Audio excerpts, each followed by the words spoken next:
Ever since she could remember, Ava had been mesmerized by dragons. It all started with a single picture book her grandmother gave her when she turned 4. On the cover was a gentle, green-eyed dragon, curled around a glowing nest of eggs.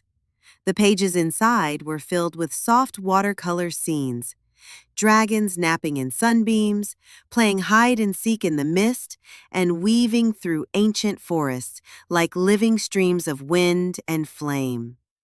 Ava didn't know how to read then, but that didn't stop her.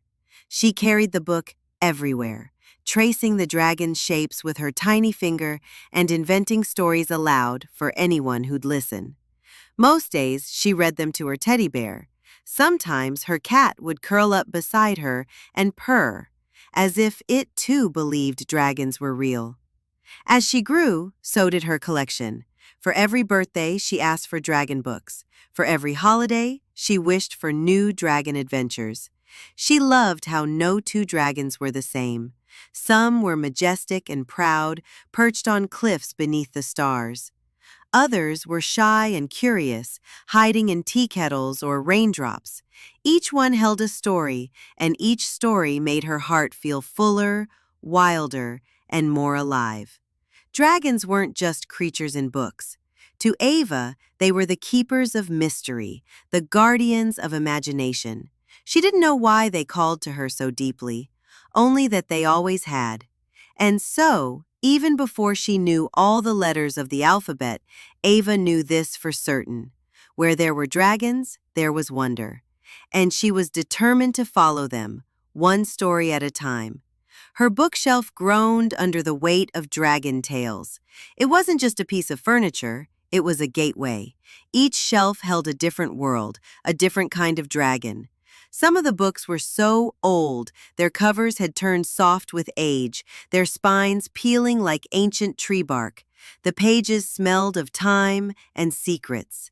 Ava treated them like treasure, gently turning the delicate sheets and whispering the words aloud, as if the stories might vanish if spoken too loudly. Other books were bold and new, their covers shining with metallic foil, their illustrations glowing with magic. One had a dragon curled around a lighthouse, its scales made of starlight. Another told of a librarian dragon who guarded stories instead of gold. These newer books crackled with energy, like a fresh log tossed into a campfire. Ava loved how each dragon felt completely different. Some solemn, some silly, some heartbreakingly lonely. She often paused mid-story just to hug the book to her chest.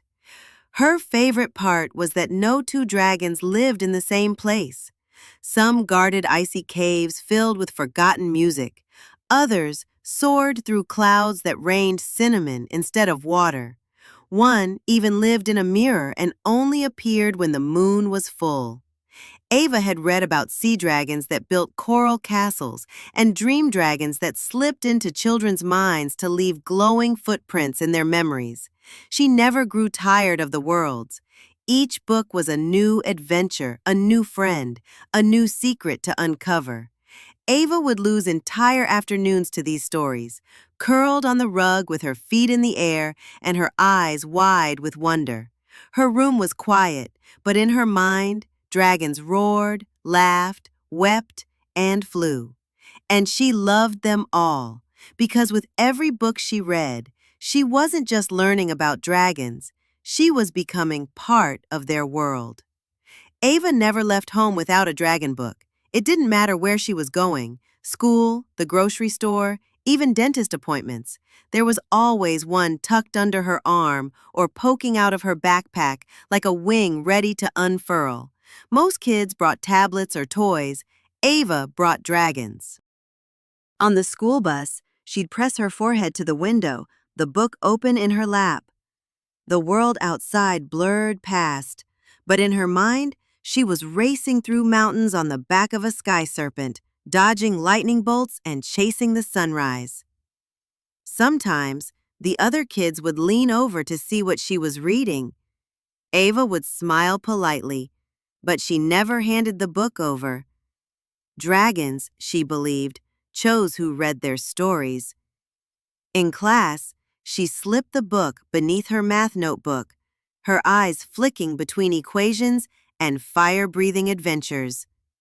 When the teacher asked her to solve a problem on the board, she'd blink, still halfway inside the story, and walk up in a daze, numbers swirling with dragons in her head. She usually got the answers right, though. Reading about clever dragons sharpened her mind. At dinner, she balanced the book on her knees under the table, flipping pages with one hand and forking food with the other. Her parents had long since given up trying to keep her dragon-free during meals. "Ava, eat," they'd say gently. "The dragons will wait." But Ava would shake her head slightly and murmur, "Not these. They're on the run." And she believed it. She could feel it. Dragons never paused. They were always soaring, searching, hiding, whispering secrets through flames and wind. If she didn't keep reading, she might miss a crucial moment. A warning, a twist, a door that only opened once every 100 pages. To Ava, reading about dragons wasn't just a hobby, it was a responsibility. The stories trusted her to keep going, and so she did. When Ava told people she wanted to be a dragon librarian when she grew up, most of them didn't believe her. Some smiled and said, "How imaginative." Others chuckled gently and asked, "You mean like a librarian for dragon books?" But Ava shook her head with quiet certainty. "No," she'd say, "a librarian for dragons." She had it all mapped out in her mind. The greatest dragon library in the world wouldn't be tucked inside a school or a city. It would be hidden in the mountains, behind a waterfall that only parted when someone spoke the right story. The walls would be carved from ancient stone, warm to the touch and humming with old magic. Inside, the shelves would spiral upward like a dragon's tail, reaching toward a glass ceiling that let in moonlight and stars. The scrolls and books wouldn't be made of ordinary paper. Some would shimmer like fish scales. Others glow faintly in the dark. The ink used to write them would come from dragonfire smoke and crushed gemstones. When you opened a book, the words might slither across the page like little silver serpents, rearranging themselves until they found just the right shape for the reader. And it would be her job, Ava's job, to guard them, to care for them, to know where every tale slept and which dragons had shared their memories. She imagined herself in a long coat stitched with stardust, keys jangling at her hip, welcoming any dragon or dreamer who came seeking a story. In her library, no one would laugh at dragons. No one would fear them or try to tame them. Instead, they'd be honored, listened to, and remembered. That's why Ava read so much now. She wasn't just enjoying the stories. She was preparing. Because someday, when the dragons finally opened the gates to their secret library, they'd need a keeper who knew their ways, and Ava would be ready. Some nights, the last thing Ava saw before her eyes fluttered closed was the shape of a dragon, mid-flight, frozen in the moment between two turning pages. Her fingers would loosen on the spine of the book, the lamp would stay on a little too long, and her breathing would slow, gentle, like wind slipping through mountain trees. In her dreams, the dragons came softly. They didn't roar or burst through the clouds. They padded in like cats made of heat and starlight. One would curl around her feet, another would nuzzle against her neck, and one especially curious dragon, the smallest, would perch on her head and yawn smoke rings into the air. They spoke without words, humming stories into her mind, stories she swore she hadn't read yet.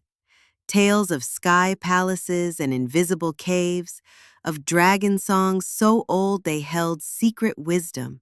She never felt afraid. In dreams, she was braver than she knew.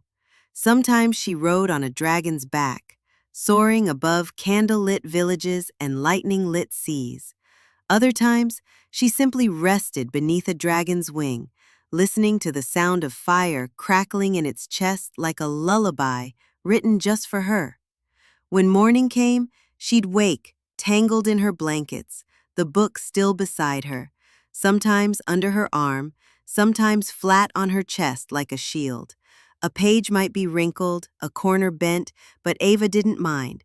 Those creases were proof that the story had kept her company through the night. She would stretch, yawn, and blink at the ceiling, her heart still flying somewhere high above the clouds. Then she'd reach for the book, find her place, and begin again. Because for Ava, the best dreams didn't end. They just turned the page. Ava didn't just read about dragons. She carried them with her like fire tucked beneath her ribs. To anyone else, her room looked ordinary. Bookshelves, pillows, a lamp shaped like the moon. But to Ava, it was a nest of wonder. Between the shelves and shadows, dragons stirred. They stretched their wings behind curtains, whispered riddles from under the bed, and peeked from the edges of half-read pages. She could feel their presence in the quiet moments, when raindrops tapped her window or when she turned to a fresh chapter and held her breath before the first word. They lived in the spaces between chapters. In the hush before a story turned fierce or tender, she saw them when no one else did. In the curl of steam from her tea, in the glint of gold on a street sign, in the warmth of her parents' hug. They were hidden everywhere if you knew how to look. To Ava, dragons were more than characters. They were old friends, returning again and again with new secrets. Some were wild and unpredictable, others gentle and wise. A few were broken and afraid, hiding behind riddles and smoke. Ava loved them all, and in return, they loved her back. They taught her courage when her voice felt small. They gave her strength when the world felt too big. And most of all, they gave her magic, not the kind with wands and spells, but the kind that lives in the heart of a reader. Wonder, curiosity, and the quiet belief that even the most ordinary person can carry something extraordinary inside. Ava didn't need a wand or a map. She had stories. And inside those stories, the dragons waited, not to be tamed, but to be known. Be sure to enjoy our next tale. Hit like, subscribe, and turn on notifications to catch our next post. Thanks so much for watching.